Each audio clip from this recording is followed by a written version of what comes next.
නමෝ තස්ස භගවතු වරහතෝ සම්මා සම්බුද්දස්ස නමෝ තස්ස භගවතු වරහතෝ සම්මා සම්බුද්දස්ස නමෝ තස්ස භගවතු වරහතෝ සම්මා සම්බුද්දස්ස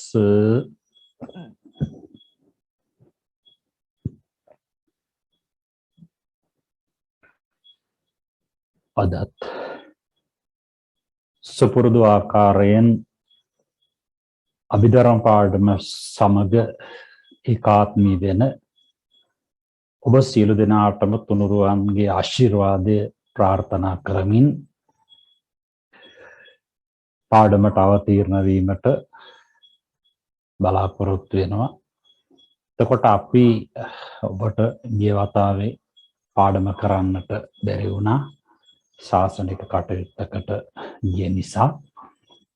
ඉතින් අද අපි පාඩම කරනවා. මම ඔබට කියලා තියෙනවා පාඩම් පටන් ගන්න දවසේ මම කිව්වා අභිධර්ම චන්ද්‍රිකාව මම උගන්වන අතරතුරේදී ඔබ අභිධර්ම මාර්ගය, අභිධර්ම ප්‍රදීපිකාව, අභිධර්මයේ මූලික කරුණු කියන මේ පොත් පරිශීලනය කරන්න කියලා. මොකද හේතුව මේවා අභිධර්මයේ අලලා එක එක උගතුන් අභිධර්ම වේදීන් විසින් කරන ලද ග්‍රන්ථනේ. එතකොට ඒ වාගේ ඒ අය විග්‍රහ කරලා තියෙන ආකාරවල ඒ ਵਿਚාරයන් වැදගත් වෙනවා. මොකද ඒ සියල්ල අනුසාරයෙන් අපට අපි ඉගෙන ගන්න දේ පිළිබඳවත් හොඳ ਵਿਚාරයක් ඇති කර ගැනීමට ඒ ਵਿਚාර කීපයක් කියවන එක ඒකට අවධානය යොමු කරන එක වැදගත් වෙනවා. ඒක ඔබට මම හිතන්නේ තේරෙන්න ඇති. දැන් චන්ද්‍රිකාවේ විස්තර කරලා තියෙන ක්‍රමයට වඩා වෙනත් ආකෘතියක් ගන්නවා. මූලික સિદ્ધාන්තවල වෙනසක් නොවුනට අභිධර්ම මාර්ගයේ විස්තර කරන රටාව. අභිධර්ම මාර්ගයේ විස්තර කරන රටාවට චන්ද්‍රිකාවේ විස්තර කරන රටාවටත් වඩා වෙනස් ආකෘතියක් ගන්නවා අභිධර්ම ප්‍රදීපිකාව. ඒක නිසා තමයි ආරම්භ කරනකොටම මා කිව්වේ දැන් සමහර පාඩම් පිළිබඳව සමහර පොතක තෝරලා තියෙන ආකාරය විශිෂ්ටයි අනිත් පොතට වඩා. ඒතර හැබැයි තවත් පාඩමක් ඒ පොතේ නෙවෙයි අනිත් පොතේ විග්‍රහ කරලා තියෙන ආකාරය ඊට වඩා විශිෂ්ටයි. ඒ විදිහේ වෙනස්කම් තියෙනවා. මොකද මේක සර්වඥ භාෂිතයක් නිසා ඉතින් එක එක්කෙනාට හසු වෙන ප්‍රමාණයන් වල තත්ත්වය තමයි එකෙන් අනාවරණය වෙන්නේ. ඉතින් දැන් මම එදා අපි පටන් ගත්ත ආරම්භයක් කළා මේ පුද්ගල ભેදය. දැන් පුද්ගල ભેදය කියනකොට දැන් චන්ද්‍රිකාවට වඩා අභිධර්ම ප්‍රදීපිකාවේ එක ගොඩක් හොඳට තියෙනවා. ඉතින් මම අද ඔබ චන්ද්‍රිකාව තියාගත්තට කමක් නැහැ ප්‍රදීපිකාව බලන්න නැත්නම්. මොකද ප්‍රදීපිකාව ටිකක් ලොකුයිනේ. නමුත් මේ දැන් මම කියන දේට හොඳට සවන් දෙන්න. එතකොට අවධානය යොමු කරන්න. එතකොට චන්ද්‍රිකාවේ කියවෙන කරුණ වලට වඩා චන්ද්‍රිකාවේ කරුණුම තමයි මේකෙත් වෙන්නේ. අර විග්‍රහ කරන ක්‍රමේ සහ සමහරවල් විස්තර කිරීම ටිකක් පුළුල් වෙනවා. එච්චරයි. ඒ නිසා දැන් මට තේරිච්ච දෙයක් තමයි දැන් මේ පාඩම චන්ද්‍රිකාවට වඩා උසස් විදියට විග්‍රහ වෙලා තියෙනවා අභිධර්ම ප්‍රදීපිකාවේ. ඒ නිසා මම එතන ඉඳලා ආරම්භයක් ගැනීමට සූදානම් වෙනවා පුද්ගල ભેදය කියන පාඩම. අපි එදාවකේ දල හඳුන්වා දීමක් යම් දුරකට ගියා මට මතකයි. එතකොට අපි පොත වහලම ගත්තොත් එහෙනම් පුද්ගලය කියලා කියන්නේ සත්වයානේ. එතකොට දැන් පුද්ගලයා බෙදෙනකොට අපි දන්නවා දිව්‍ය ලෝකේ, මනුස්ස ලෝකේ, බ්‍රහ්ම ලෝකේ, සතර අපායේ ඔය විදිහට සත්වය බෙදන්න පුළුවන් භූමිතල 31 අරගෙන. ඉතින් එතකොට ඒ තැන්වල ඒ ජීවත් වෙන සත්වයෝ, පුද්ගලයෝ යම් නිර්ණායක ශීර්ෂ කීපයකට අන්තර්ගත කිරීමක් තමයි පුද්ගල ભેදය කියන මේ මාතෘකාවේදී එන්නේ. ඒක තමයි අපට කිව්ව ඉස්සරලාම් පුද්ගලයා බෙදිලා යනවා පෘතුග්ජන ආර්ය කියලා. එතකොට පෘතුග්ජන කෙනා බෙදිලා යනවා අහේතුක, ද්විහේතුක, ත්‍රිහේතුක කියලා. එතකොට අහේතුක පුද්ගලයා ආයෙත් බෙදෙනවා සුගති දුගති අහේතුක, සුගති අහේතුක කියලා. එතකොට ආර්ය පුද්ගලයෝ කොහොමද ද්විහේතුක අහේතුක නැහැනේ. සෝවාන් ආදී මාර්ගඵලලත් උතුම උත්තමාවෝ අනිවාර්යයෙන්ම ත්‍රිහේතුකයි. එතකොට මේකේ මේ අහේතුක පුද්ගලයෝ ගත්තට පස්සේ ගොඩක් වෙලාවට සුගති අහේතුක මනුලෝ තමයි ගොඩක් වෙලාවට දිව්‍ය ලෝකෙත් කලාතුරකින් ඉන්නවා කියලා කියනවා. නමුත් දිව්‍ය ලෝකේ බ්‍රහ්ම ලෝකේ බොහෝ සෙයින් බ්‍රහ්ම ලෝකේ නම් ඒකාන්ත වශයෙන්ම ත්‍රි හේතුක පුද්ගලයෝ පමණයි වාසය කරන්නේ. මනෝලෝක ගත්තට පස්සේ අහේතුක, ද්වි හේතුක, ත්‍රි හේතුක කියන මේ කොටස් තුනම වාසය කරනවා. එතකොට ඒ මූලික හඳුන්වා දීමක් පුද්ගලයන් පිළිබඳව. එතකොට දුගතිය හේතුක වෙන්නේ මොන කර්මයක විපාකයක් වශයෙන්ද? සුගතිය හේතුක වෙන්නේ මොන කර්මයක විපාකයක් වශයෙන්ද? සුගති ද්වි හේතුක, සුගති ත්‍රි හේතුක, දිව්‍ය ලෝකේ ත්‍රි හේතුක, බ්‍රහ්ම ලෝකේ ඒකාන්ත ත්‍රි හේතුක. දැන් මේවට හේතු වෙන කර්ම ඔබ දැනගන්නට ඕනේ මොකද්ද මොන විදිහේ කර්මයක්ද කරේ ඒ කර්මයට විපාක අනුවනේ ලැබෙන්නේ. ඉතින් ඒ නිසා ඒව මතක තියාගන්නට ඕනේ. දැන් දුගතිය හේතුක කියනකොට නම් අපි දන්නවා අකුසල් සිත් 12න් උද්ධච්ච සම්පයුත්ත සිත හැර අනිත් සිත් 11ටම දුගතියක ප්‍රතිසන්දියක් ලබා දීමට හැකියාව තියෙනවා. ඉතින් ඒ අකුසල චේතනා 12න් කෝකට නමුත් විපාකයක් වශයෙන් පැමිණෙන්නේ අර අකුසල විපාක ගොඩේ තියෙන සම්තීරණ උපේක්ඛාසගත සම්තීරණ සිත කියලා. ඒ විදිහට සුගතිය හේතුක ප්‍රතිසන්දි දෙන්නේ කොයි සිතෙන්ද? සුගති දි හේතුක, ඊළඟට ත්‍රි හේතුක කොහොමද කියලා දැනගන්නට ඕනේ. ඉතින් ඒ වාර මූලික උගන්වීම් තුලින් ඔබට ගලපා ගැනීමේ හැකියාව තියෙන්නට ඕනේ. එතකොට දැන් මේකෙන් බලන්න මම කියාගෙන යනවා ලේසිතෙන් ලොකු විස්තරයකට යන්නේ නැහැ. පුද්ගලයන්ගේ වශයෙන් සිත් බෙදා දැක්වීම පුද්ගල විභාගයේ නම් අන්න බලන්න. අර චන්ද්‍රිකාවේ මෙහෙම එකක් නැහැනේ. පුද්ගලයන්ගේ වශයෙන් සිත් බෙදා දැක්වීම පුද්ගල විභාගය. මොකද රූපස්කන්ධයට සිතක් එකතු වුණාට පස්සේ පුද්ගලයා කියලා වැටෙන්නේ. රූපේ පමණක් තිබුණාට පුද්ගලයෙක් වෙන්නේ නැහනේ. රූපස්කන්ධයට විඥානයක් තියෙන්නට ඕනේ. එතකොට තමයි පුද්ගලයා කියන්නේ. ඉතින් අසඤ්ඤ සත්ත්වේ විඥානයක් නැහැනේ කියලා තර්ක කරා. ඉතින් මේවා එහෙම හිතන්න එපා. ඒවා විශේෂ ප්‍රතිසන්දියක් නෙතකොට. ඒ නිසා මේ සාමාන්‍ය තත්ත්වයේ සලකලා කියන්නේ පංචෝකාර භවය ආදී සම්බන්ධ කරලා. එතකොට මේ චිත්තසංතානයේ අනුව තමයි මේ බෙදීම සිද්ධ කරන්නේ. පුද්ගල විභාගයට නිර්ණායකය කරගන්නේ මෙන්න මේ කියන හිත. එබැවින් පුද්ගලයෝ කවරහුද? ඒ පුද්ගලයින්ට ලැබෙන සිත් කවරහුද විස්තර කරන්නට ඕනේ. එතකොට කියනවා ප්‍රතිසන්දිය ලැබූ ආකාරයෙන් පුද්ගලයෝ ත්‍රිවිධ වෙත්. ඒ කියන්නේ අහේතුක ප්‍රතිසන්දිය ලැබූ අය අහේතුක පුද්ගලයෝ කියනවා. ඒ වගේ ලෝභ ද්වේෂ මෝහ ආදී අලෝභ විශේෂයෙන් ඉතින් විපාක සිත්වල වැඩ කරනවා නම් වැඩ කරන්න තියෙන්නේ අලෝභ ද්වේෂ මෝහ පමණනේ. ඉතින් මේ අලෝභ ද්වේෂ මෝහ එකක්වත් හේතු වෙන්නේ නැතුව ප්‍රතිසන්දිගත්තු කෙනා අහේතුක පුද්ගලයෝ සුගතිය වෙන්නත් පුළුවන්. අර කියපු ආකාරයට දුගතිය වෙන්නත් පුළුවන්. ද්වි හේතුක ප්‍රතිසන්දිය ලැබූ ද්වි හේතුක පුද්ගලයෝ කියන්නේ අලෝභ ද්වේෂ දෙක විතරක් වැඩ කරලා කාමසෝබන ඥාන විප්‍රයුක්ත විපාක සිත් වලින් ප්‍රතිසන්දි ගත්තා නම් ඒගොල්ලන්ට කියනවා ද්වි හේතුක පුද්ගලයෝ. ත්‍රි හේතුක ප්‍රතිසන්දි ලැබූ පුද්ගලයා ත්‍රි හේතුකයි අලෝභ ද්වේෂ සමෝහ කියන හේතු තුනම වැඩ කරලා තියෙනවා. ඒක කාම ලෝකේ වෙන්නත් පුළුවන්, ඒක රූපාවචර බ්‍රහ්ම ලෝක වෙන්නත් පුළුවන්, ඒක අරූපාවචර බ්‍රහ්ම ලෝක වෙන්නත් පුළුවන්. ඊළඟට දැන් ඒක බෙදාගෙන එනවා අර විදිහට අහේතුක පුද්ගලයෝ දෙකොටසකි. අහේතුක අකුසල විපාක උපේක්ඛා සම්තීරණ. එතන අහේතුක අකුසල විපාක කියලා අකුසල විපාක අහේතුකම තමයි. නමුත් එතන දැක්වේ අර වඩාත් පැහැදිලි වීමට මොකද හේතුව දැන් ප්‍රතිසන්දියක් ගත්තා කියනකොට දුගතියක එක වෙන් කරලා දක්වන්න අවශ්‍ය නිසා තමයි එක දැක්ුවේ. නැතුව අපට කියවනේ මේ අකුසල් අහේතුකම නිසා ඒකට 아무තෙන් අහේතුක කියන්න ඕනේ නැහැ කියලා. නමුත් මේකේ දැම්මයි විශේෂත්වය දැක්වීම සඳහා අහේතුක අකුසල විපාක උපේක්ඛා සගත සම්තීරණ සිතින් සතරාපාය නම් වූ දුගතියේ ප්‍රතිසන්දිය ලැබූ දුගතිය අහේතුක පුද්ගලයාය. අහේතුක කුසල විපාක උපේක්ඛා සගත සම්තීරණ සිතින් සුගති නම් වූ දෙව් මිනිස්. අන්න මං කිව්වේ දෙව්ලොවත් ඒ වගේ හේතුක දෙවිවරු ඉන්නවා. අහේතුක කුසල විපාක උපේක්ඛා සගත සම්තීරණ සිතින් සුගති නම් වූ දෙව් මිනිස් දෙගතියෙහි. දෙව්ලොවත් මානලොවත් අහේතුක පුද්ගලයෝත් ඒ විදිහට කලාතුරකින් ඉන්නවා දිව්‍ය ලෝකෙත්. ඊළඟට දුගති අහේතුක පුද්ගලයෝ කියලා කියන්නේ අර විදිහට උද්ධච්ච සම්ප්‍රයුක්ත සිත හැර අනෙක් සිත් 11 මේක නම් මම විස්තර කළා ඔබට.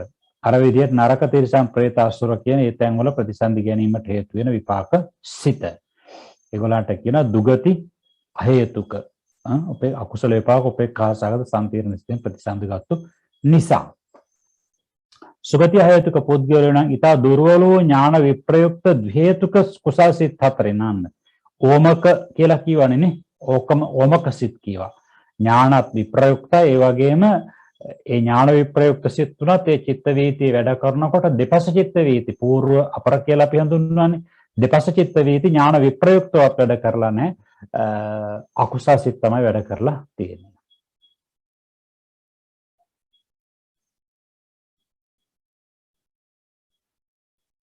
ඒවා අපි සුගති අහේතුක කියනකොට උත්පත්ති ගන්ධාදී විස්තරයක් කරගෙන ආවා.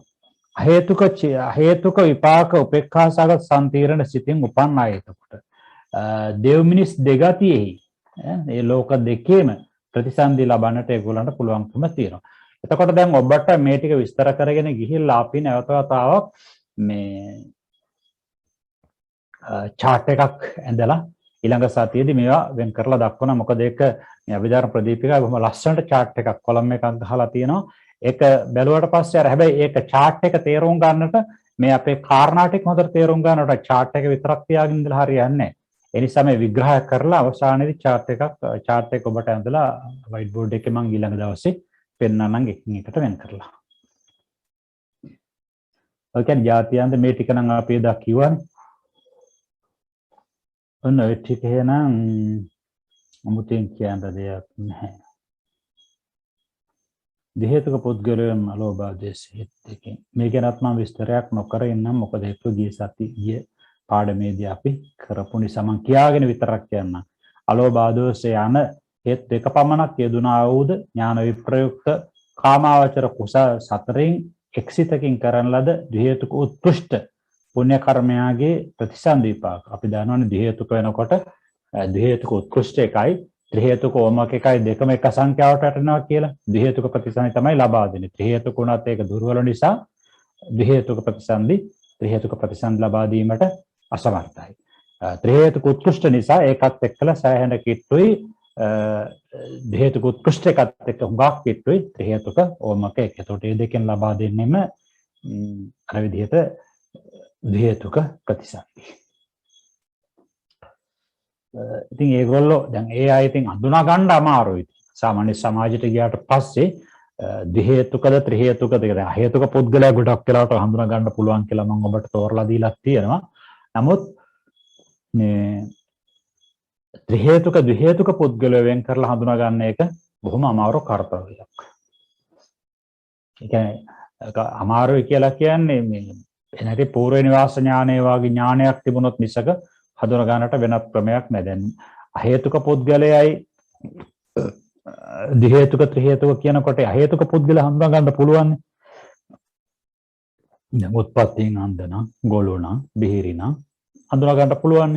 ඊළඟට අර නපුංසක පණ්ඩක ආදී වශයෙන් ගන්නකොට ඒක දැන ගන්නට පුළුවන් ශරීර අවයව වලින් සහ මොදර ජෝතිෂය දන්න කෙනෙක් කුට ගෙනිලා දුන්නොත් ඒ දරුවා උපන්න නැකත ඒ අනුසාරයෙන් දැන ගැනීමට හැකියාව තියෙනවා.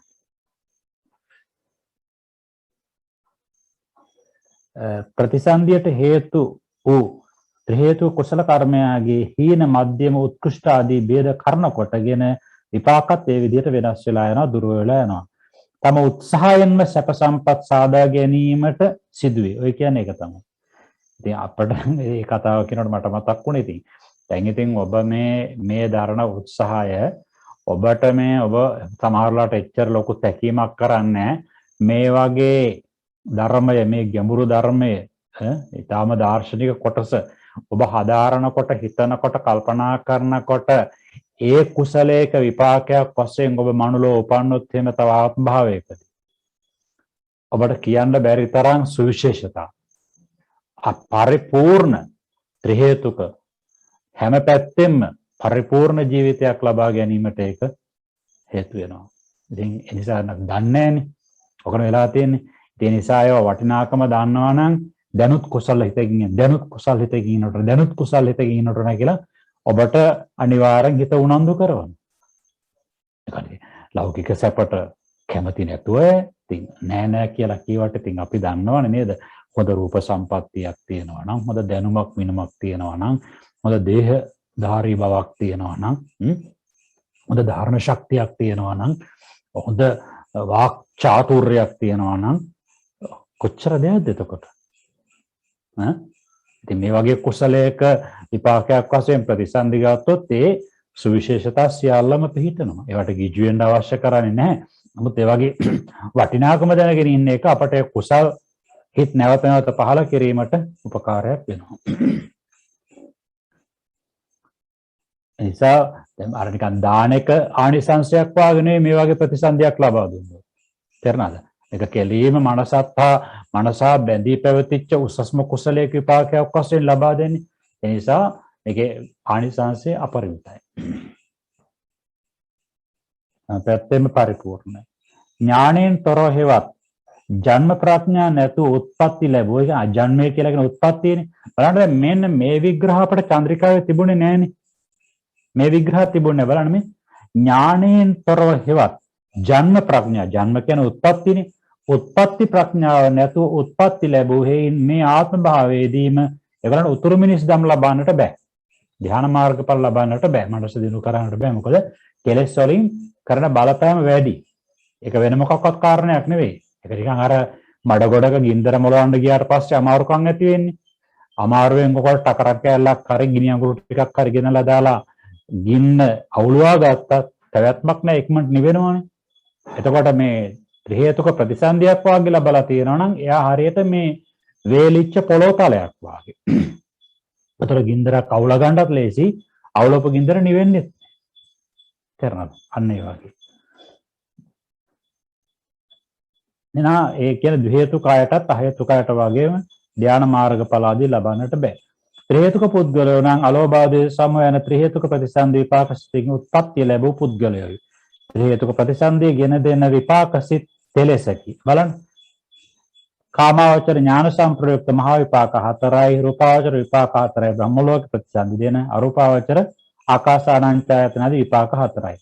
මේන් කාමාවචර ඥාන සම්ප්‍රයුක්ත මහා විපාක 4න් මනුෂ්‍ය ලෝකයේ සදිව්‍ය ලෝකයේද යන කාම සුගතියෙහි සහ අරූප විපාක වලින් අරූප බ්‍රහ්ම ලෝකයේ ප්‍රතිසන්දි ගන්නවා. රූපාවචර බ්‍රහ්ම ලෝකයේ ප්‍රතිසන්දි ගන්නවා. අරූපාවචර විපාක තුලින් ඒ ආකාසානංචයතනදී බ්‍රහ්ම ලෝක වල ප්‍රතිසන්දිය ලබා දෙනවා. මේසේ උපදින්නා වූ ත්‍රි හේතුක පුද්ගලයෝ දෙකොටසකි. ඔන්න තවත් විශේෂ මාතෘකාවක් වෙනවා. ත්‍රි හේතුක පෘතුජන සහ ආර්ය. ඔන්න තව තැනකට ආවා, එක කඩයිමකට ආවා. එතකොට ත්‍රි හේතුක පුද්ගලයින්ගෙන්ම තමයි බිහි වෙන්නේ ආර්ය පුද්ගලයෙක්. ත්‍රි හේතුක පුද්ගලයින් තුලින්ම තමයි ආර්ය පුද්ගලෙක් බිහි වෙන්නේ සෝවාන් ආදී. ත්‍රි හේතුක පෘතුජන කියන ආර්ය පෘතුජන කියන කියලා දෙකොටසකට යනවා. නිර්වාණ මාර්ග පලාදිගමේ නොකල ත්‍රි හේතුක පුද්ගලයා ත්‍රි හේතුක පෘතුජනයා. මාර්ග පලාදිගමේ කල ත්‍රි හේතුක පුද්ගලයා යටත් පිරිස සෝවාන්වත් වුණා නම් ආර්ය පුද්ගලයා කියලා හඳුන්වනවා. ආර්ය පුද්ගලයෝ 8 දෙනයි. ආර්ය පුද්ගලයෝ 8 දෙනයි. ඒක ඉතින් අට පුරුෂ පුද්ගලයා කියනකොට අපි දන්නවනේ නේද? මාර්ගස්ත්‍ය 4 දෙනයි, පලස්ත්‍ය 4 දෙනයි. මේ අතර බුදුරජාණන් වහන්සේ අපලත් වෙන්නේ ඔය කියන ඇතුළට තමයි. මේ ආර්ය පුද්ගලයෝ 8 දෙනාද ශෛක්ෂ්‍ය පුද්ගලයාය, අශෛක්ෂ්‍ය පුද්ගලයාය කියලා ඒත් කොටස් දෙකකට බෙදලා යනවා. ශෛක්ෂ්‍ය කියලා කියන්නේ සේක. සේක කියන්නේ සික්කති කියලා.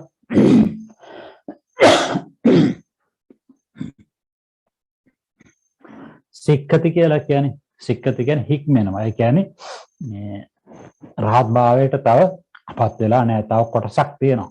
තව ඉදිරියට යන කොටසක් තියෙනවා. ඒක තමයි දැන් අසේක කියලා කියන්නේ හික්මිලා අවසానයි. කයි හික්මෙන්න දෙයක් නැහැ. ශෛක්ෂ අශෛක්ෂ. අශෛක්ෂ කියලා කියන්නේ අරහත් පලස්තයට, ශෛක්ෂ කියලා කියන්නේ සේක තව හික්මෙන්න තියෙන අය කියන්නේ සෝවාන් මාර්ගයේ ඉඳලා අරහත් මාර්ගස්ත්‍ය දක්වා 7 දෙනාට. ඒ අයට කියනවා ශෛක්ෂ නැත්නම් සේක. අරහත් පලස්ත පුද්ගලයා අශෛක්ෂ පුද්ගලයා නම් වේ. ඒක හික්මිලා ඉවරයි කියන එකයි කියන්නේ. චතුරාර්ය සත්‍ය අවබෝධයෙන් ඊට වඩා යහක් ඇත්තේ නැහැ.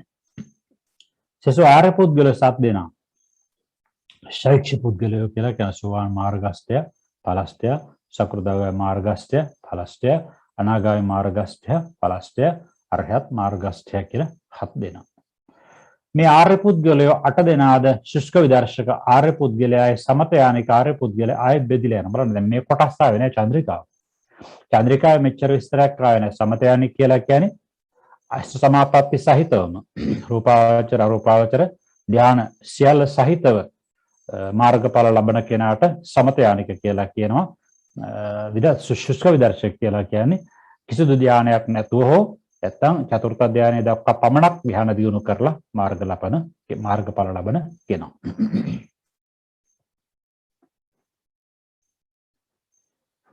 ඒකේ විස්තරය ඉස්සෙල්ලා කීවා කියලා කියනවා. ඔන්න දැන් මෙන්න අලුත මාතෘකාවට එනවා. ඒ පුද්ගලයන්ට ලැබෙන සිත් මාර්ග සිත් දැන් මෙතන මහග්ගත සිත් ටික මේකේ අනිවාර්යෙන් අයින් කරනවා. එකක් මතක තියාගන්න. එතකොට මේ විභාගය යන්නේ ඒ පුද්ගලයන්ට ලැබෙන සිත් කියනකොට අනේ වීති සිත් සම්බන්ධ කරලා. ඒ නිසා අපි කල්ලාතුවම අයින් කරගන්නවා කොහොමද? මේ රූපාවචර විපාක සිත් 5යි අරූපාවචර විපාක සිත් 4යි. ඒකාන්තයෙන් වීති මුක්ත. දැන් කාමසෝබන විපාක ආදී තියෙනවා. ඒවා වීති මුක්තත් වෙනවා. තදාරමණ වෙනකොට වීති සිත් බවටත්පත් වෙනවා.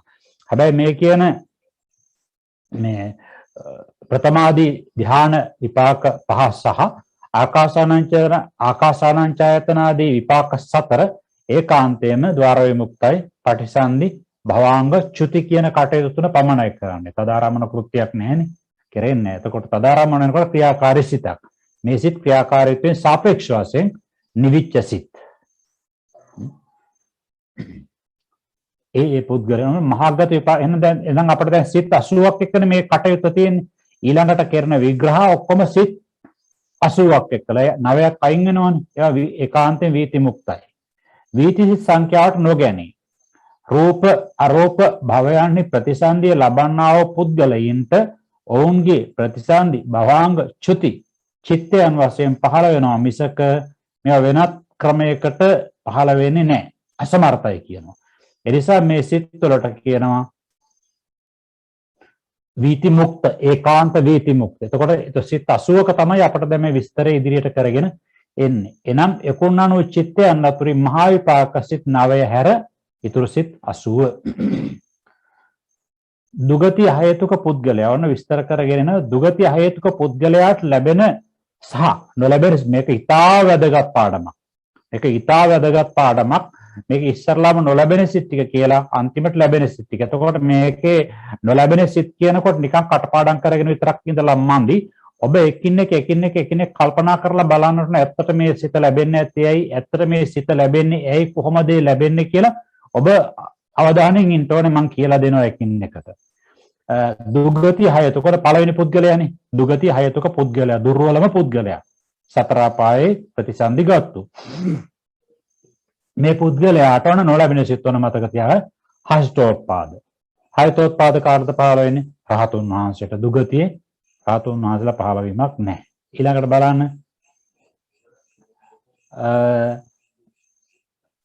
මේ පුද්ගලයාට නොලැබෙන සිත් ඉස්සරලම් මෙප කාමාවචර නැහැ. කාමාවචර මහා ක්‍රියා. කාමාවචර මහා ක්‍රියා කාටද ලැබෙන්නේ? රහතුන් වහන්සේ. නිසා රහතුන් වහන්සේට ලැබෙන සිත් මෙයාට ලැබෙන්නේ නැහැ.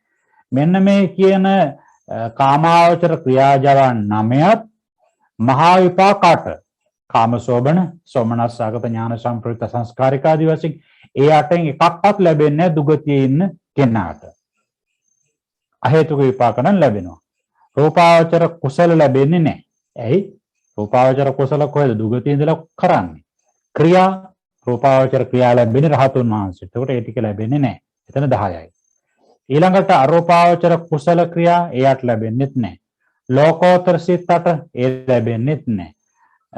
සහ මෙන්න මේ අර්පණා ජවන 26ද ලැබෙන්නේ නැහැ. එතකොට ගාන හදා ගන්න බලන්න ඕන 43යි කියනවා. හයිස්තෝත්පාද 1යි කාමාවචර ක්‍රියා. එතකොට 9යි. එතන 8යිනේ. එතන 9යි. ඊළඟට මහා විපාක 8යි. එතකොට 8යි 9යි 17යි. 17යි රූපාවචර කුසල ක්‍රියා 27යි. අරූපාවචර කුසල ක්‍රියා එතකොට 35යි. ලෝකෝත්තර 8 එතකොට කීයද? ඔන්න ඔක්කොම 43යි මේ තියෙන 43 නේ එතකොට.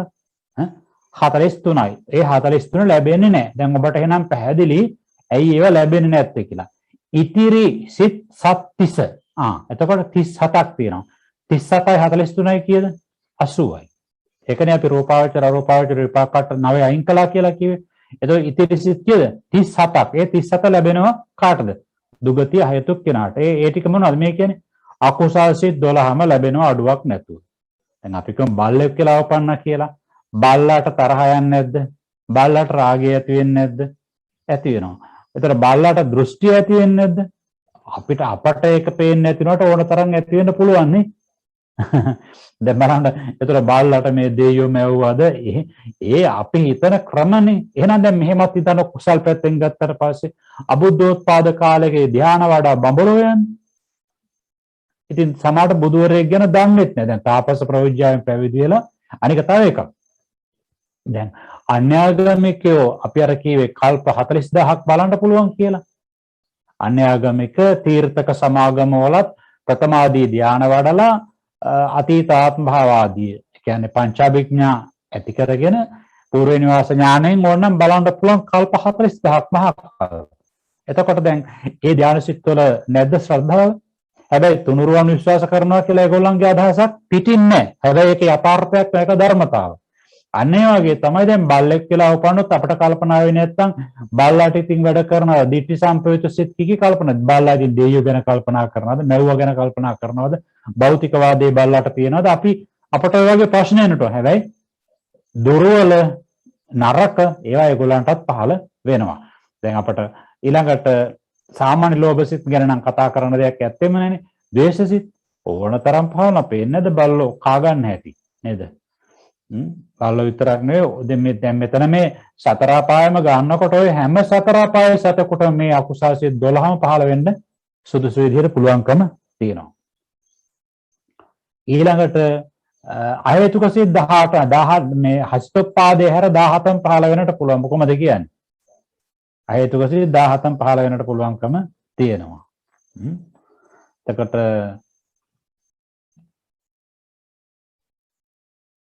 හස්තෝපාදේ හැර. එතකොට අපි කියත චක්කු විඥානේ නේද? බල්ලටත් ඉතින් පහළ වෙනවනේ ඉතින්. බල්ලටත් හොඳ රූප දකින්න පුළුවන්. බල්ලටත් නරක රූප දකින්න පුළුවන් නේ. දැන් බල්ලට අපි කියමුකෝ දැන් බල්ලගේ ස්වාමියා එනවා. ස්වාමියා එනකොට බල්ලට දකින්නකොට කොච්චර සතුටුද එතකොට තමන්ගේ ස්වාමියා. තමන් හදන වඩන පෝෂණය කරන කවන පොවනනේ. බල්ලා හරි සංවේදී සතෙක්නේ. අන්න ඒ විදිහට බල්ලටත් ප්‍රිය රූප ප්‍රිය ශබ්ද නේද? ප්‍රිය රූප අප්‍රිය රූප, ප්‍රිය ශබ්ද අප්‍රිය ශබ්ද, ප්‍රිය ගන්ධ අප්‍රිය ගන්ධ, ප්‍රිය රස අප්‍රිය රස, ප්‍රිය ස්පර්ශ අප්‍රිය ස්පර්ශ බල්ලටත් ලැබෙනවා. එතකොට ඉතින් අර සම්පටිච්ඡනාදී සම්තිරණාදී ඒ විදිහට වැඩ කරන්න පුළුවන්කම තියෙනවා. එතකොට බල්ලටත් අතිෂ්ඨාරමණ ලැබෙන්නත් පුළුවන් නේද? විදිහට පුළුවන්. අපි ගමකෝ දැන් ස්වාමියා ගොඩාක් කල් ගමනක් ගිහිල්ලා එන වෙලාවක් කියන්නේ. එතකොට බල්ලා කොච්චර සතුටුද එතකොට. එංග දිගේ බඩ ගන්නවනේ. ආන්නේ විදිහට. අන්න බලන්න මේ විදිහට එහෙනම් ඒ 17ම වැඩ කිරීම හැකියාව තියෙනවා. මහා කුසල් සිත් 8 බල්ලට දැන් තිරසන් සතේකට මහා කුසල් සිත් 8 පුළුවන්. ඒ කියන්නේ එයා අහේතුක ප්‍රතිසන්දියක් ගත්තට කුසල්ලිත් පහළ වෙන්න පුළුවන්. දැන් පාර්ලී යත්‍රාජ්‍ය බුදුරජාණන් වහන්සේ 3 මාසයක් උපස්ථාන කළේ. ඒක ප්‍රශ්නයක් නෑ. හැබැයි ඉතින් ලේසි නෑ. අමාරුයි. හැබැයි මේකකුත් තියෙනවා. දැන් අපිට හිතා ගන්න කාරණයක් තියෙනවා. දැන් ඔය මේ දැන් මිනිස්සු හරියට පසුත වෙනවනේ එක එක දේවල් හිත. ඉතින් එහෙම බලනකොට දැන් හිතා ගන්න කාරණයක් තියෙනවා. දැන් මහා බෝසතාණන් වහන්සේ නමක් විවරණ ගත්තට පස්සේ මනුලෝක උත්පත්තියෙන් අන්ධ, ගොළුව, බිහිරි, නපුංසක, පණ්ඩකාදී ආත්මාවලටපත් වෙන්නේ නැහනේ. හැබැයි මේ තිරසං අපායේ වටවට වඩා පොඩි සතෙක් වෙන්නේ නැහැ. හස්තියට වඩා ලොකු සතෙක් වෙන්නේ. ඒ කියන්නේ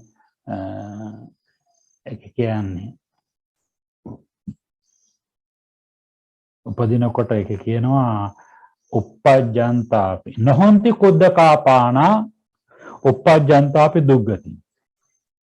කුඩාම ප්‍රාණීන් බවට පත් වෙන. ඒ කියන්නේ යමක් තේරුම් ගන්නට පුළුවන් මට්ටමේ ප්‍රාණියෙකු බවට තමයි පත් වෙන්නේ. එතකොට ඒ විදිහට ඒ සතර දැන් පාර්ලී යත උපස්ථාන කළා. දැන් කපි ජාතකයේ අර මිනිස්යාව අතරින් ගොඩට ගත්තා. ඒ වගේ සිද්ධි තියෙනවනේ. එතකොට ඒ කුසල කරන්න බාධාවක් නෑ. දැන් මාතු පෝෂක කතාවේදී අර ඒ මව්ට උපස්ථාන කරපු අවස්ථාව. මව් කියලා කියන්නේ අපි කියන මාතු පෝෂක කතාව නෙවෙයි. ඒකේ තියෙන ඔය ඇත් රාජ්‍ය වෙලා නේද? තමන්ගේ ඇතින්නිය නැමැති අම්මට උපස්ථාන කරපු අවස්ථා. ඒ වගේ අවස්ථා තියෙනවා.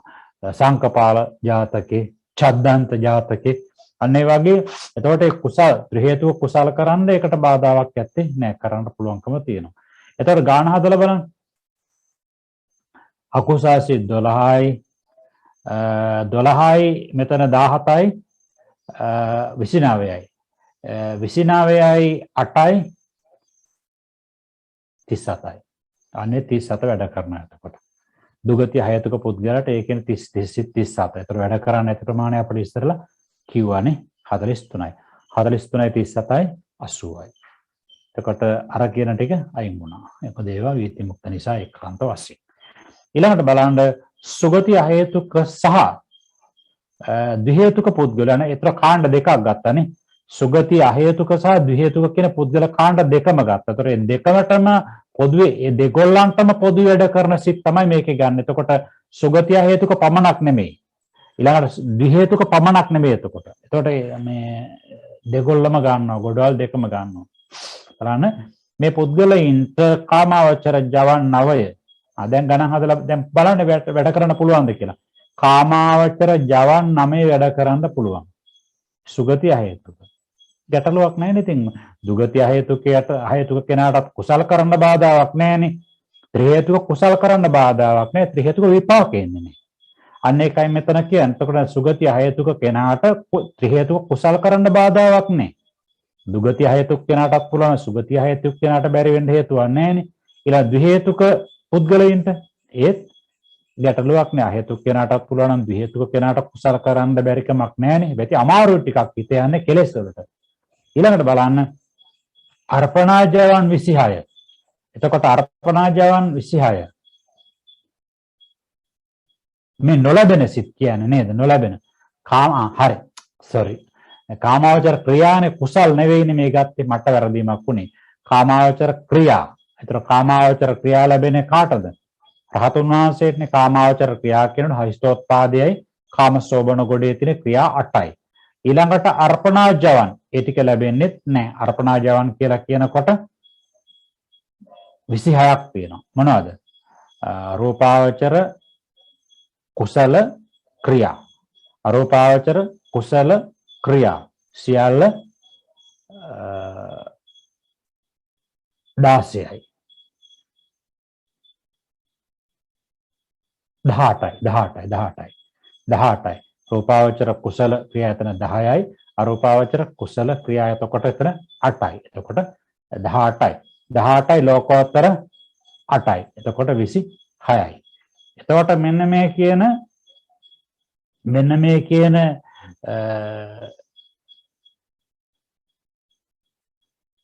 සිත් ටික ඊළඟට ඥාන සම්ප්‍රයුක්ත මහා විපාක 4. ඒ ටික ලැබෙන්නේ නැහැ. එතකොට කීයද? සිත් 39යි. මේ සිත් 39ක් ලැබෙන ගාන හදලා බලන්න. ඉස්සරෝම 9යි කාමජවන්, ඊළඟට අර්පණාජවන් 26යි. ඒතර 35යි ඥාන සම්ප්‍රයුක්ත විපාක 4යි. එතකොට 40යි.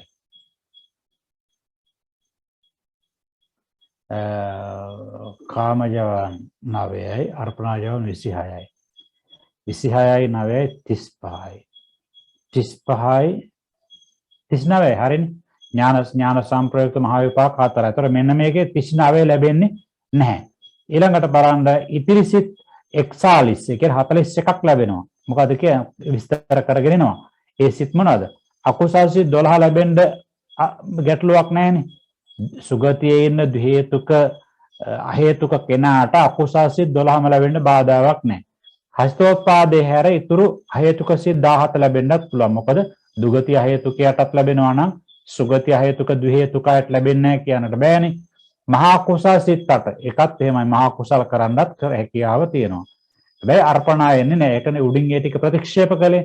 ඥාන විප්‍රයුක්ත මහා විපාක 4 ලැබෙනවා. එතකොට 41ක්. ගාන හදලා බලන්න 12යි 12යි 17යි 29යි 29යි 8යි 37යි 37යි 4යි 41යි.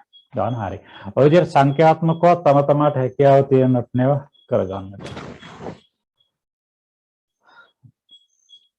ඊළඟට බලන්න මෙකි සුගති අහේතුක සුගති දුගති අහේතුක සුගති අහේතුක සහ දෙහේතුක පුද්ගලයන්ට අර්පණා ජවන් සිත් ලැබෙන්නේ නැහැ. ඒ කියන්නේ ප්‍රථම ද්විතීය තෘත්‍ය ආදී ධාන කුසල ලැබෙන්නේ නැහැ. ක්‍රියා ලැබෙන්නේ නැහැ. කුසල ලැබෙන්නේ නැහැ. මොකද ධාන ලබන්නට උතුම් ස්ථාන ලබන්නට බැරි නිසා දුගති අහේතුක සුගති අහේතුක සුගති දිහේතුක කාටවත් ලබන්න බැරි නිසා.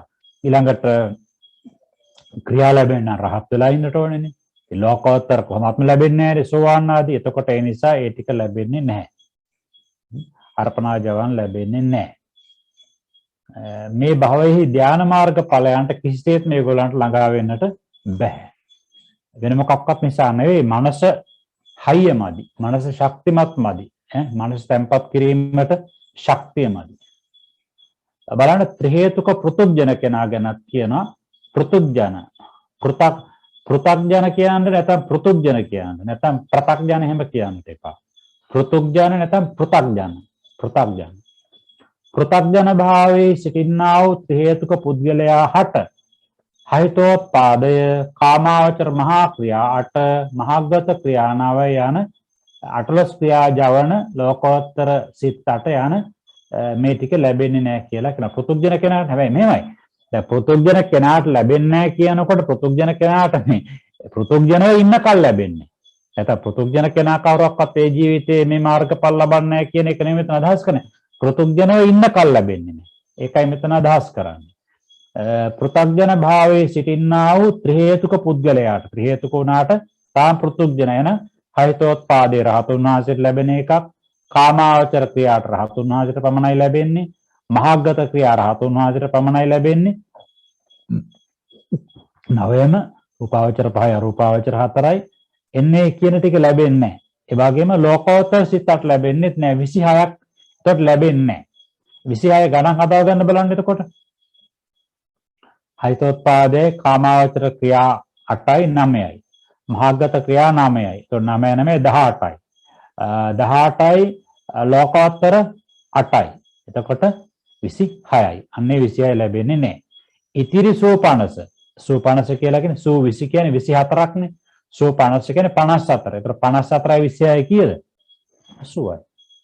අපි අර ඒකාන්ත වීති මුක්ත සිත් 9 අයින් කරන්නේ රූපාවචර විපාක 5යි අරූපාවචර විපාක 4යි අයින් කරන්නේ. ඒවා ඒකාන්ත වීති මුක්ත සිත් කියලා වීති සිත් බවට පත් වෙන්නේ නැහැ කියලා. ඒකයි එතන 80ම ගාන හැදිලා එන්නේ. එහෙම නැතුව මේ ඒවා වැඩ කරන්නේ නැහැ කියන එක නෙමෙයි. අපි ගත්තොත් එහෙම දැන් කියන්නකෝ දැන් එහෙනම් පෘතුග්ජන කෙනෙක් මේ බ්‍රහ්ම ලෝකේ උපන්නොත් ධානය ලැබලා. එතකොට වැඩ කරන්නේ නැද? වැඩ පෘතුග්ජන කෙනාට වැඩ කරනවා. මේතර මේකේ සුසුකම් දෙකක් තියෙන්නට ඕනේ. පෘතුග්ජන කෙනාට වැඩ කරන්නා වූද වීතිසිත වන්නා වූද. දැන් මේක වීතිසිත වෙන්නේ නැහනේ. වීති මුක්ත යන්න සුසුකම් දෙකක් තියෙනවා. වයස සම්පූර්ණ වෙලා තියෙනටත් ඕනේ. උසස් පෙළ සමර්ථ වෙලා තියෙනටත් ඕනේ. ඒ රැකියාවට. අන්න ඒ වගේ. වයස සම්පූර්ණ වෙලා තිබුණු පමණින් මදි. ඒ වගේ මෙතන සුසුකම් දෙකකින් මේ පෙරලා ගන්නේ මොනවද? ත්‍රි හේතුක පෘතුග්ජනයාට ලැබෙන සිත් ගන්නකොට මෙතන පෙරලා ගන්න සුදුසුකම් දෙකකින්. දෙකකින් පෙරලා ගන්න. එතකොට එදියට ඒක එහෙමයි.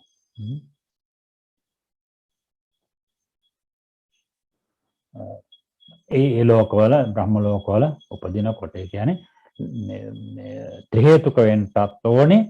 ඒ වගේම ආකාරයකට වීතිසිත වෙන්නත් ඕනේ. එතකොට අරසිත 9 ත්‍රි හේතුකයි පෘතුග්ජනයට ලැබෙනවා. පෘතුග්ජනයට ලැබෙනවා ත්‍රි හේතුක පෘතුග්ජනයට බ්‍රහ්ම ලෝක උපන්නොත්. හැබැයි ඒ වගේම වීතිසිත බවට පත් වෙන්නත් ඕනේ. එහෙනම් සුදුසුකම් දෙකක් තියෙනට ඕනේ. මේකෙදි ෆේල් වෙන්නේ වීතිසිත බවටපත් වෙන්නේ. නැත්නම් පෘථුග්ජනයට ලැබෙනවා. බ්‍රහ්ම ලෝක උපන්නට පස්සේ. බ්‍රහ්ම ලෝක උපන්නට පස්සේ පෘථුග්ජන කෙනෙක් පටිසන්ධි භවංග චුති මොකෙන්ද කරන්නේ? ඒ ප්‍රථම ධානය බඹතලයේ උපන්නන ප්‍රථම ධානය විපාකසිත ආකාසානංචායතන ධානය ලැබලා හිටන් හේවපන්න නම් ඒක වැඩ කරන්නේ ආකාසානංචායතන විපාක සිත. එයාට වැඩ කරන්නේ නැහැ කියන එක නෙමෙයි මෙතන අදහස් කරන්නේ. වැඩ කරන්නටත් ඕනේ වීතිසිත බවට පත් වෙන්නටත් ඕනේ. මෙතන වැඩ කරනවා වීතිසිත බවට පත් වෙන්නේ සුදුසුකම් එකයි තියෙන්නේ. ඒ නිසා එකක් තියෙනවා ෆේල්. ඒගොල්ලෝ ඉවත් කරා නිසා. ඒ සිත් ටික අයින් කරලා දැම්මා. සිත් 9. ඉතින් දැන් මෙහෙමයි. දැන් මම පාඩම කියාගෙනට ඔබට යම් කිසි තැනක තේරුම් ගැනීමක් අමාරු වුණොත් එimhe ඔය ඔබත් එක්ක ඉන්න අය ඉන්නවනේ. ඒගොල්ලෝ අහගන්න. දැන් එක්කෙනෙකුට නොතේරුණාට අනෙක් කෙනෙකුට තේරෙනවනේ. දැන් මෙහෙමයි. ඇතම් කෙනෙක් මෙහෙමයි. ඇතම් කෙනෙකුට කියනකොටම තේරෙනවා මතකෙත් හිටිනවා. හැබැයි ඇතම් කෙනෙකුට එහෙම මතකෙ හිටින්නේ නැහැ. එකපාරටම තේරෙන්නේ නැහැ. හැබැයි එයා හෙමින් සැරේ ඒ ගැන නැවත පරිශීලනය කරලා එයා එනකොට එයාගේ දැනුම හරි පුළුල් සමහර ලාවට අර එකපාරෙම තේරුම් ගන්න මතක තියාගන්න කෙනාට වඩා. ඒකම අත්දැකීමෙන් දන්න දෙයක්. ඔන්න කියනවා දැන් කියවනේ 54ක් වැඩ කරන්නේ නැහැ කියලා 54ක් වැඩ කරනවා කියනවනේ මෙතන. වැඩ කරන්නේ නැත්තේ 26ක් සිත්. ඒ හේතුක පෘථුග්ජන කෙනාට වැඩ කරන සිත් ටික දක්වනවා මොනවද? හහිතෝත්පාදේ හැර අශෝභන සිත් 29. ඔන්න බලන්නකො දැන් එන විදිය. අශෝභන සිත් 29. අපිට දැන් ඔය ශෝභන සිත් අශෝභන සිත් කිව්වා නේද? සිත් 89 කියනකොට ඒකූණ සට්ටි චිත්තානි අතේක නවතිපිවා. ඒකූණ සට්ටි චිත්තානි ශෝභනානි. ત્યાં සිත් 59ක් ශෝභන. එහෙනම් 30ක් අශෝභනයි. අතේක නවතිපිවා. එහෙම නැත්නම් 91ක් ශෝභනයි. ඉතුරු 91 ඉඳලා 101 112 121 දක්වා තියෙන මෙන්න මේ කියන සිත් ටික අශෝභනයි. මොනවාද අශෝභන සිත් කියලා කිව්වේ? අකුසල් සිත් 12යි, අහේතුක සිත් 18යි. ශෝභන කියලා කිව්වේ අනික් සිත් ඔක්කොම. එතකොට 89ක් ගන්නකොට 59ක් ශෝභනයි, 30ක් අශෝභනයි. 121 ක්‍රමයට ගන්නකොට ඒක නවති 91ක් ශෝභනයි, ඉතුරු 121කට 30ක් ඉතුරු වෙනවනේ. ඒ ටික අශෝභනයි. ආන්න ඒක තමයි මේ කියන්නේ. හරිතෝත්පාදේ හැර අශෝභන සිත් 29. දැන් අශෝභන සිත් තියෙන 30ක් 30න් එකක් අඩු වෙනවා මොකද? හරිතෝත්පාද. ඒතර කීයද? 29යි. ඒ ටික වැඩ කරනවා හේතුක පෘථුග්ජන කෙනාට. ඊළඟට කාමාවචර මහා කුසලලට. කාමාවචර මහා කුසලලටත් වැඩ කරන්න පුළුවන්. ඒක කිසි ගැටලුවක් ඇත්තෙම නැහැනේ. මහා විපාක හේතුකයින් මහා විපාකات ලැබෙන ප්‍රතිසන්දි ආදී වශයෙන්.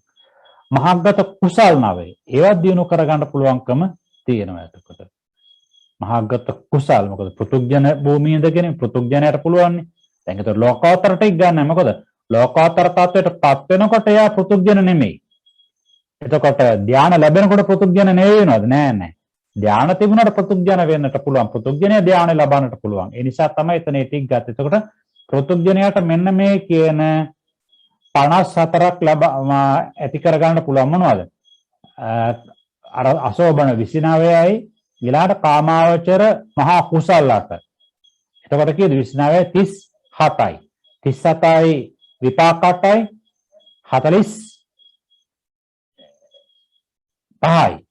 45යි මහාගත කුසල් 9යි 54යි. ඒ 54 ලැබෙනවා. ඉතින් ඔය සංඛ්‍යාත්මකවත් මතක තියාගන්නට ඕනේ. මතක තියාගැනීම කෙසේ වෙතත් එකපාරටම Tamanට හැකියාව තියෙනවා නම් මේ සිත් වැඩ කරන්න පුළුවන් මේ පුද්ගලයාට කියලා ඒක වටිනවා. ඒක ප්‍රමාණවත් වෙන බොහෝ සෙයින්. සෝතාපන්න ආර්ය පුද්ගලයාට අන්න බලන්න මේ එන පිළිවෙල බලන්න. දුගතිය හේතුකයාට, සුගතිය හේතුක ද්වි හේතුකයට ලැබෙන සිත්, ඊළඟට සුගති පෘථුග්ජන ත්‍රි හේතුකයාට නේද? සුගති ත්‍රි හේතුක පෘථුග්ජනයාට ඊළඟට එනවා සෝතාපන්න පුද්ගලයාට. ඒකත් එහෙනම් දාන්න තිබුණානේ. ඒ කියන්නේ ත්‍රි හේතුක සෝතාපන්න පුද්ගලයාට ඒක දාන්න ඕනේ නැයි දන්නවද? සෝවාන් වෙන කෙනා ත්‍රි හේතුකම තමයි. පෘථග්ජනයා දාන්නට පුළුවන්. පෘථග්ජනයා දුගතිය හේතුකක් තියෙනවා, සුගතිය හේතුකක් තියෙනවා, සුගති දි හේතුකක් තියෙනවා, සුගති ත්‍රි හේතුකක් තියෙනවා. එතන බෙදීමක් තියෙනවා. හැබැයි ආර්ය කියලා දාපු ගමන් එතෙන්ද ආර්ය තත්ත්වයටපත් වෙන්නට බෑ අහේතුකයට, දි හේතුකයට නේද? ඒකයි. සෝතාපන්න ආර්ය පුද්ගලයාට සෝතාපන්න කිව්වත් සෝවාන් කිව්වත් ඔක කෙල්ලෙන්නට මේපා. සෝවාන් ඵලයට පැමිණි ආර්ය පුද්ගලයා හට අටලොස් ක්‍රියාජවන් වන්න ඉස්සරලා වැඩ නොකරන ඒවා නෙවෙයි කියන්නේ. බලන්න දැන් මේක අර චන්ද්‍රිකාවට වඩා පැහැදිලි. චන්ද්‍රිකාවේ මේක ටිකක් සංකීර්ණව ලියවිලා තියෙන්නේ. මොකද දැන් අර සෝවාන් පුද්ගලයා කියලා කියනකොට දැන් අපි කියනවා සෝවාන් මාර්ගයේ ඉන්න කෙනාට එක හිතේ පහ වෙන්න පුළුවන්. දැන් මේකේ අත්හැරලා දාලා තියෙනවා. මේකේ වෙනත් ක්‍රමයකට ගිහිල්ලා තියෙනවා. දැන් ඒකේ සිත් 51ක් සෝවාන් සකෘදාගාමීන්ට වැඩ කරන්න පුළුවන් වෙනකොට මේකේ 50 දාලා තියෙනවා. ඒ කියන්නේ අර සෝවාන් මාර්ගහිත අයින් කර ඇතර ඒක වෙන්නට ඕනේ තමයි. මොකද හේතුව සෝවාන් මාර්ගහිත වැඩ කරනවා ගත්තොත් මේක ඒක විතරනේ. සෝවාන් මාර්ග චිත්තක්ෂණේ. හැබැයි සෝවාන් ඵලය ගත්තට පස්සේ නම් ඒ සෝවාන් ඵලය බොහෝ කාලයක් පවතිනවානේ. මේ ඵලසිත වැඩ කරනවානේ. දැන් අපි කියමුකෝ දැන් සෝවාන් වෙච්ච කෙනෙක් අද ඉන්නවා. හෙටත් ඉන්නවා. අනිද්දාත් ඉන්නවා. දැන් සාරිපුත්ත ස්වාමීන් වහන්සේට සති දෙකක් ගියානේ ඊතුරු මාර්ගඵල ලබන්න. මොගලන් ස්වාමීන් වහන්සේට සතියක් ගියානේ. එතකොට ඒ උතුම සෝවාන් ඵලයේ ඉන්නේ එතකොට. සෝවාන් ඵලයේ ඉන්නකොට ඒ ඵල සමාපත්තියට සමවැදිලා නැති අනිත් සෑම වෙලාවෙදීම වැඩ කරන්නේ එක්ක කාමාවචර විපාක භවංග ආදී වශයෙන් එහෙම නැත්නම් කලාතුරකින් අකුසලුත් වැඩ කරන්න පුළුවන්කම තියෙනවා. ගොඩක් වෙලාවට ත්‍රි හේතුක හරි ද්වි හේතුක හරි කුසල් වලින් ඉන්න පුළුවන්. අන්න ඒකයි මේ කියන්නේ සෝවාන් කෙනාට ලැබෙන සිත්. සෝවාන් ඵලයට පැමිණි ආර්ය පුද්ගලයාට සෝවාන් පුද්ගලයාට කියලා ගත්තේ ඒතර කවුද? සෝවාන් මාර්ගයේ ඉන්න කෙනා නෙවෙයි සෝවාන් ඵලයට පැමිණි කියලා කෙලින්ම ගත්තා. සෝවාන් ඵලයට පැමිණි ආර්ය පුද්ගලයා හටවන්න නොලැබෙන ඒවා ඉස්සරලා කියනවා අටලොස් ක්‍රියාජවන්. අටලොස් ක්‍රියාජවන් කියන්නේ මොනවද? දැන් ගාන හදා ගන්න වෙනවනේ. අටලොස් ක්‍රියාජවන්. අහේතුක ගොඩේ 1යි, කාමසෝබන ගොඩේ 8යි, රූපාවචර 15 ගොඩේ 5යි, අරූපාවචර ගොඩේ 4යි. ගාන හදා ගන්න. හහිතෝත්පාදයයි කාමසෝබන 8යි 9යි. 9යි 9යි 18යි. රූපාවචර ක්‍රියා 5යි, අරූපාවචර ක්‍රියා 4යි 18යි. අන්නේ කින ලැබෙන්නේ නැහැ වෙයි. ඒවා ලැබෙන්නේ රහතුන් වහන්සේටනේ. ඒ ටික ලැබෙන්නේ නැහැ. ඊළඟට ditthිගත සම්පයුක්ත අකුසල 4 වැඩ කරන්නේ මොකද? සෝවාන් මාර්ගයේදී ඒක ක්ෂය වුණා. විචිකිච්ඡා සම්පයුක්ත සිත සෝවාන් මාර්ගයේදී ක්ෂය වුණා. සෝතාපන්න ඵල චිත්තය හැර ඉතිරි ලෝකෝත්තර සිත අන්න. සෝවාන් ඵලය හැර ඉතිරි ලෝකෝත්තර සිත. ඒ කියන්නේ සෝවාන් මාර්ගයේ, සකෘදාගාමි මාර්ගයේ ඵලය, අනාගාමි මාර්ගයේ ඵලය, අරහත් මාර්ගයේ ඵලය. අර මේක හරි පැහැදිලි. අර චන්ද්‍රිකා වෙන ක්‍රමයක් ගත්තට පස්සේ ඔය සෝවාන් පුද්ගලයා කියලා කියනකොට සෝවාන් මාර්ග ඵල කියන සිත් දෙකම ගන්න. ඉතින් ඒක ඇත්තටම හරිය නෑ. මොකද එහෙම ගන්නවා නම් සෝවාන් මාර්ගයේ ඉන්න කෙනාට සෝවාන් මාර්ගහිත පමණයි ලැබෙන්නේ. ඉතින් දැන් පලස්ය ගන්නකොට ගත්ත එකම ඵල අවස්ථාව ගොඩයිනේ. දැන් ඵලය ලැබලා ඉන්න කෙනා සෝවාන් ආදී ඵලය ලැබලා ඉන්න කෙනා අපි කියමු කර මාසයක් යනවා අවුරුද්දක් යනවා කියන විතර මාර්ගඵල ලබන්න එහෙම අවස්ථා කොටකුත් තියෙනවානේ. දැන් අර භාග්‍යතුන් වහන්සේ අර කර්ණ පින්කමක් අනුදයින්න හේතු වුණ වෙලාවේදී අර පාවේයක කියන භද්‍රාර්ගයේ ස්වාමින් වහන්සේලාට ධර්ම දේශනා කළාට පස්සේ ඇතැම් ස්වාමින් වහන්සේලා සෝවාන් වුණා, ඇතැම් ස්වාමින් වහන්සේලා සකෘදාගාමී වුණා, අනාගාමී වුණා, කවුරක්වත් රහත් වුණේ නැහනේ. කවුරුත් පෘථුග්ජන නැහැ 39ගෙම. එතකොට දැන් එතනදී අවුරුදු 20ක් ගෙවුණා. 20ක් ගෙවෙනකොට ඒ වෙනකල් ඒ එදා ලැබු මාර්ගඵල පමණයි කිසිවක් නැහැ. එතකොට සෝවාන් උතුමුත් හිටියනේ. එතකොට දැන් සෝවාන් වෙච්ච උතුම අවුරුදු 20ක් හිටියා කියලා කියන්නේ අවස්ථාවේ මොකද කියන්නේ? ඒ ඵලයනේ. සෝවාන් ඵලයේ හිටපු. එතකොට කොච්චර කුසල් දිනු කරන්න ඇද්ද? අකුසලුත් පහළ වෙනට ඇති. ආන්න මේක තේරුම් ගන්නට ඕනේ. එතකොට ditthිගත සම්පයුත් කොමත් ඒවා පහළ වෙන්නේ නැහැ. විචිකිච්ඡා හිත පහළ වෙන්නේ නැහැ. මේක කියනවා සෝතාපට්ටි ඵලචිත්තේ හැ සෝතාපන්න ඵලචිත්තේ හැර සෙසු ලෝකෝත්තර සිත් 7 ලැබෙන්නේ නැතිවන මේ තෝරන්නේ එතකොට ලැබෙන්නේ නැති සෝතාපට්ටි ඵලසිත ලැබෙනවා. එයා ඒ උත්තමාව සෝවාන් ඵලයට නැවත නැවත සමවැදුණා කියන්නේ ලැබෙනවා. ඔන්න නොලැබෙන සිත් එතකොට.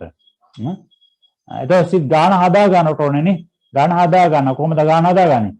18යි ඊළඟට දිටික 4යි 18යි 22යි විචිකිච්ඡාසිතයි 23යි ඊළඟට සෝවාන් 23යි අතන 7යි 30යි. ඒ 30 ලැබෙන්නේ නැහැ. මේ කියන්නේ යන සිත් 30 නොලැබේ කියන එක තමයි. එක්වරක් ලැබුණු සෝවාන් මාර්ගහිත නැවත නොලැබේ. ඉතින් ඵලයට එනකොට ඒ සිතයි ලැබීමක් වෙන්නේ නැහැ නේ. ඒකයි කිව්වේ. දැන් අර අචන්ද්‍රිකාව වෙන විදිහට මේ සෝවාන් මාර්ගහිතත් ලැබෙනවා කියන ගොරට තමයි දාලා තියෙන්නේ. සෙසු මාර්ගඵලයන්ට නොපැමිණි බැවින් ඒ මාර්ගඵලසිත ලැබෙන්නේ නැහැ. සකෘදාගාමී ආදී තත්වයට ආපු නැති නිසා. සෝවාන් මාර්ගක්ෂණයේදී සමුච්ඡේද වශයෙන් නැසූ අකුසල් පහව නැවත ඒ චිත්තසංතානෙ උපදින්නේ නැහැ නිසා ඒත් නැහැ එතකොට. ඉතුරු වෙන ටික මොකද්ද? සිත් 50යි. සිත් 50ක් ඉතුරු වෙනවා එතකොට. එතකොට 30යි 50යි 80නේ එකතු වුණාම මොනවද එතකොට ලැබෙන සිත්? ditthi vippavita සිත් 4 ලැබෙන්නට පුළුවන්. සෝවාන් දැන් විසාකව සෝවාන්ලා හිටියේ විවාහත් වෙලා දරුවොත් 20කුත් ලැබුණනේ. ditthi vippavita කාමසෝබන මේ අකුසල් සිත්, ලෝභ අකුසල් සිත් වැඩ කරන්න පුළුවන්. දෝෂ මූල සිත් දෙක වැඩ කරන්න පුළුවන්. උද්ධච්ච සම්ප්‍රයුක්ත සිත් වැඩ කරනවා. ඊළඟට විප්‍රයුක්ත සිත් 4. දෝෂ මූල සිත් දෙසිත.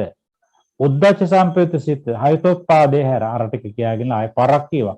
හයතෝත්පාදේ හැර සසු හේතුක සිත් ටික වැඩ කරන්න පුළුවන් එතකොට. හයතෝත්පාදේ රහතුන් වහන්සේටනේ.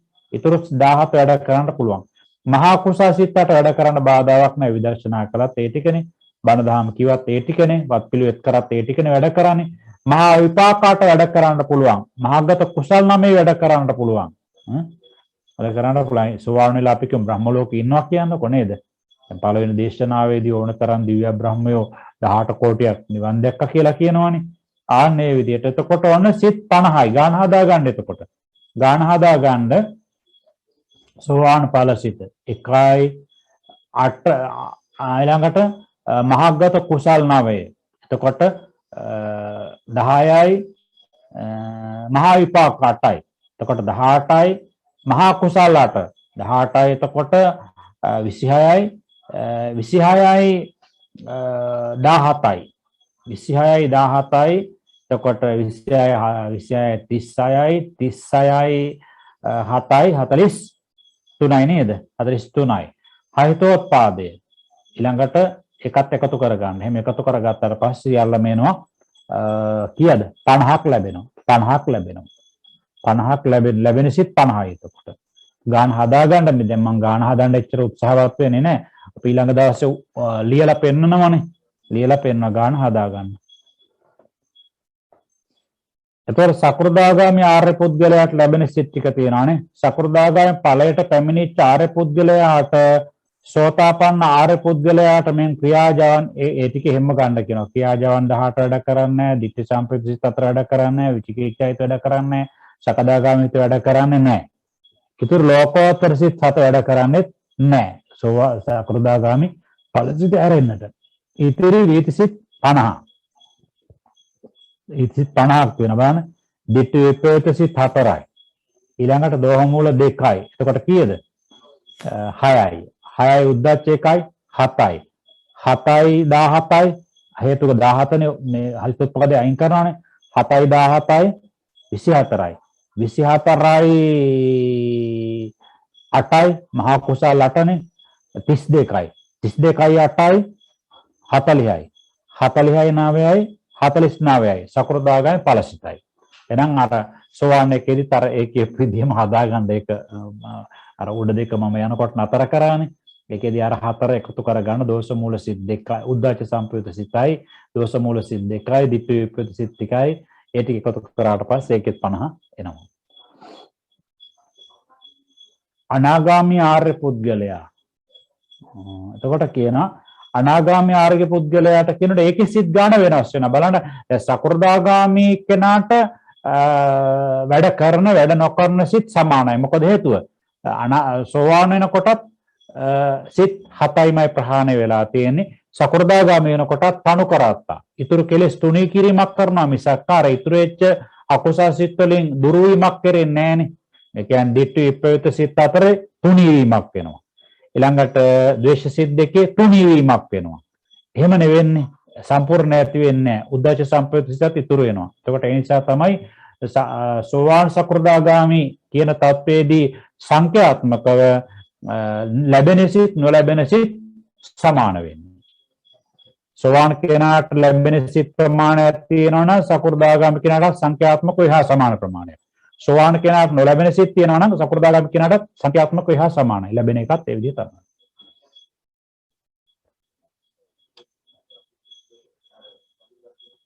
අනාගාමී ආර්ය පුද්ගලයා අනාගාමී ඵලයට පැමිණි ආර්ය පුද්ගලයාට ඔන්න කියනවා අටලොස් ක්‍රියා ජවන්. ඒ ටික කොහොමත් වැඩ කරන්නේ නැහැනේ. ක්‍රියා වැඩ කර හතුන් වහන්සේත්නේ.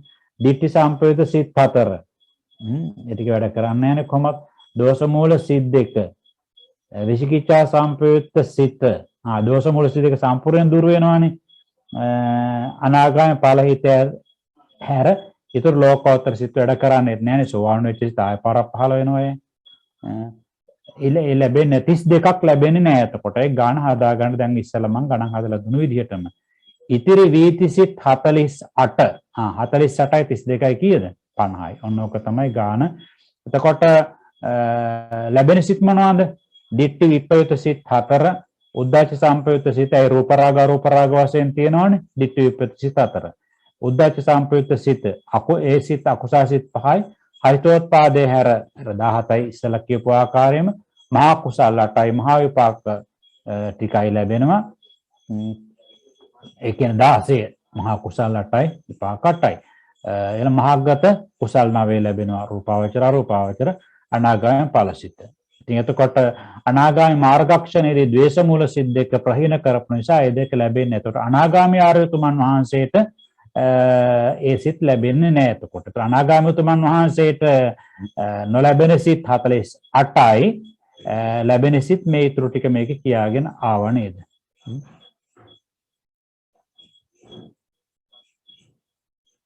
නොලැබෙන සිත් 32යි. ලැබෙන සිත් 48යි. ඉස්සලා කියපේක වැරදි. ලැබෙන සිත් 32යි. නොලැබෙන සිත් 32යි. ලැබෙන සිත් 48යි එකතුව 80යි. මම හිතන්නේ පාඩම අද නම් තේරෙන්නට ඇති. වෙනතට වඩා හොඳට. එහෙනම් අදට පාඩමේ સમાප්තිය ඊළඟ දවසෙත් හොඳට සූදානම් වෙලා එන්න හැම දිනකටම මේ ධර්මමය අහිංසක උත්සාහය ඒකාන්තයෙන්ම තමන්ගේ ධර්මඥානය භාවනා ඥානය දක්වා දියුණු කර ගැනීමට අනිත්‍ය දුක්ඛ අනාත්ම හඳුනා ගැනීමට මේ පරමාර්ථ ධර්ම ක්‍රමයට කරන විශ්ලේෂණය ඒකාන්තයෙන් උපකාර වේවා කියන ප්‍රාර්ථනාව තබමින් හැම දිනකටම තෙරුවන් සරණ ප්‍රාර්ථනා කරමින් අදට වැඩසටහන સમાપ્ત කරනවා. හැම දිනකටම උතුම් බුද්ධ ආදී රත්නත්‍රයේ අනන්ත සෝවිසි ගුණ බලයෙන් සියලු යහපත සිද්ධ වේවා.